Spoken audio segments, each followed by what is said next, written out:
안녕하십니까. 사랑과 죽음을 테마로 하는 송이송이 라디오의 김송이입니다.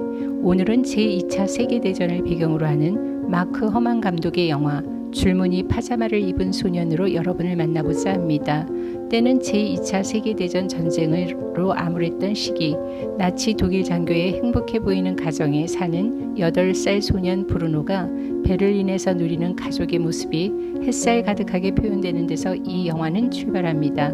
친구들과 즐겁게 지내던 브루노는 국가가 부르면 어디든 가야 한다는 아버지 랄프의 말에 따라 친구 하나 없는 국경으로 이주하게 됩니다. 브루노는 말하죠. 소년의 방에 있는 창문 너머로는 마치 농장처럼 보이는 곳에서 파자마를 입고 작업하는 이상한 사람들이 보인다는 말을 하지요. 그곳 창문은 햇살만 겨우 들어오게끔 막았고 뒷마당에서 노는 것조차 금지됩니다. 브루노는 끝내 몰랐지만 그곳은 포로 수용소였던 곳이죠. 동년배 친구는 물론 학교도 없었기 때문에 브루노와 그레델은 반유대주의와 나치 독일의 선전과 세뇌교육을 담당하는 가정교사로 리스트를 만나게 됩니다. 그레델은 아버지의 군용 차량 운전병에게 마음을 주게 되는데요. 인형을 가지고 놀던 12세 소녀로부터 성숙한 소녀의 이미지를 부각시키기 위해 그레델은 아끼던 인형을 전부 창고로 가져다 놓고 자기 방안 가득히 아돌프 히틀러의 사진으로 메웁니다. 브루노가 무릎을 다치던 날 그 집안의 꾸준히 일을 돕는 유대인 하임 파벨이 붕대를 감고 상처를 치료해 줍니다. 그 짧은 순간의 대화, 농부라고 생각했던 파벨이 사실은 의사였다는 사실 자체를 8살 난 어린 소년의 머리로는 상상이 되질 않습니다.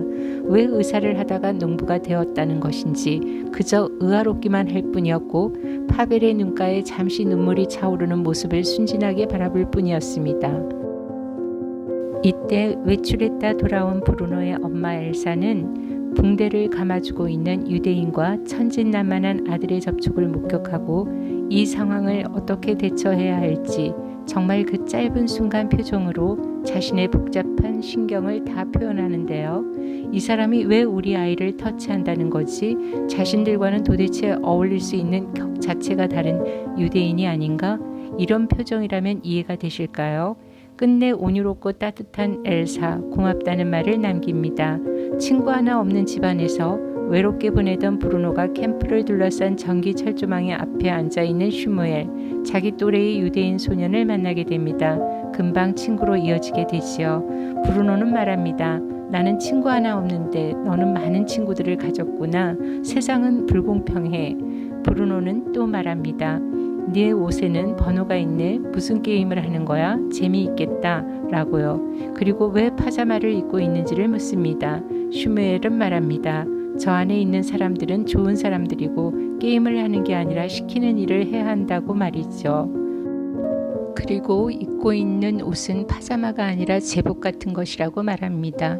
천진난만한 소년의 눈으로 그 철조망 너머에서 가장 비인간적이고 어느 날 갑자기 범죄자 취급을 받으며 학대받고 있는 인간의 모습을 상상조차 할 수 없었겠죠. 슈무엘이 팩트를 설명해 주어도 브루노는 여전히 자기가 보고 들은 세계 이외에는 이해하기가 어렵습니다. 그리고 역사 교사가 설명해주는 유대인은 나쁘다라는 말과 실제 자신이 만난 하인과 친구로 만난 슈무엘은 교사가 그렇게 주입해준 개념과 완연히 다르다는 사실로 인해 혼란스러워합니다. 브루노의 다정다감한 엄마 엘사는 운전병에 의해 쓰레기 치우는 냄새로만 알고 있었던 굴뚝연기 냄새가 사실은 유대인을 가스실에서 죽인 냄새 때문이라는 사실을 알고 치를 떱니다. 그의 남편과 눈물로 논쟁을 벌입니다. 이건 아니잖아. 출세욕으로 더군다나 위대한 독일이 이룩해야 할 사명을 이루기 위해선 이런 일스음은 당연히 수용해야 한다는 남편 랄프와 갈등을 겪게 됩니다. 그러던 중 브루노는 슈무엘이 자신의 집에서 유리잔 닦는 것을 보게 됩니다. 브루노는 그에게 케이크를 권합니다. 운전병 코틀러 중위는 브루노와 슈무엘이 대화를 나누는 부엌에서 이 광경을 보고 묻습니다. 그 케이크를 어떻게 먹고 있는지. 브루노는 코틀러의 표정과 위협적인 목소리에 짓눌려 거짓말을 합니다. 저 아이를 몰라요. 저 아이가 몰래 케이크를 먹고 있는 것을 보았죠. 라고 말합니다. 코틀러에 의해 심하게 두들겨 맞은 슈무엘을 철조망 앞에서 한참의 시간 동안 만나질 못합니다. 7일 후 슈무엘의 모습을 마주한 브루노는 미안하다고, 그때 너무 두려워서 그렇게 했다고 말합니다. 그리고 여전히 친구일 수 있는지를 묻습니다. 슈무엘은 브루노의 사과를 수용하며 고개를 끄덕입니다. 어린 친구들의 이 순수한 동심, 어른들의 시각과 심장과는 완연히 다르죠. 베를린에서 연합군의 폭격으로 사망한 할머니의 장례식이 끝난 후 브루노 아버지 랄프는 브루노와 그레텔에게 그들의 어머니가 그곳이 안전하지 않기 때문에 다시 베를린으로 돌아가고자 한다고 합니다. 사실 엘사는 아이들이 살인적인 아버지와 함께 사는 것을 원치 않기 때문에 이렇게 제안한 것이었죠. 베를린으로 돌아가기 전날 브루노는 슈무엘을 만나 얘기합니다. 이제 이곳을 떠나야 한다고. 슈무엘은 말합니다. 다시는 못 만나? 아버지가 보이질 않아 라고 말이죠.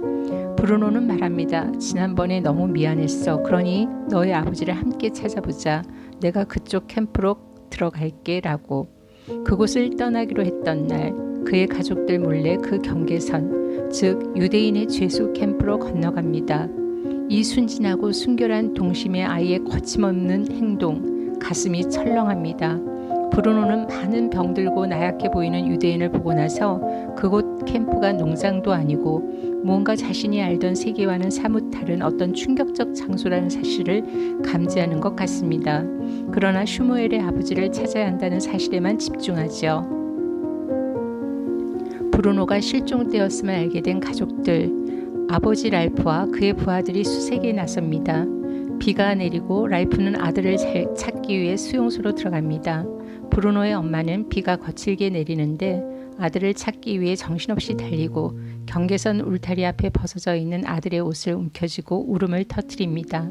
그 아름답고 천진난만한 소년 브루노, 관객의 입장에서도 그 아이만큼은 제발 살려달라고 두 손을 모아봅니다.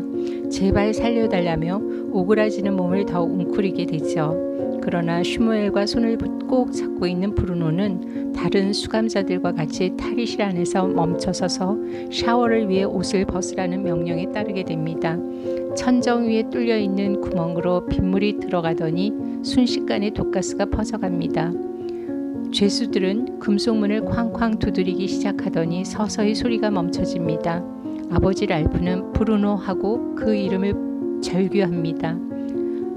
유대인들은 모두 나쁘다는 세뇌 교육을 받던 브루노가 그 처참한 아인슈비츠 수용소에서 독일군이 뿌리는 독가스를 마시며 외마디 비명도 없이 사라질 것이라는 생각, 그 살인적 행위를 해오던 나치 독일군 장교 랄프는 한 번이라도 해보았을까요? 그리고 관객 중에 단 한 명이라도 이런 일이 벌어질 것이라고 상상조차 했었을까요? 너무나 사랑스럽고 귀엽고 순결한 우리들의 꼬마 소년 브루노가 그렇게 사라질 것이라는 상상 말이죠.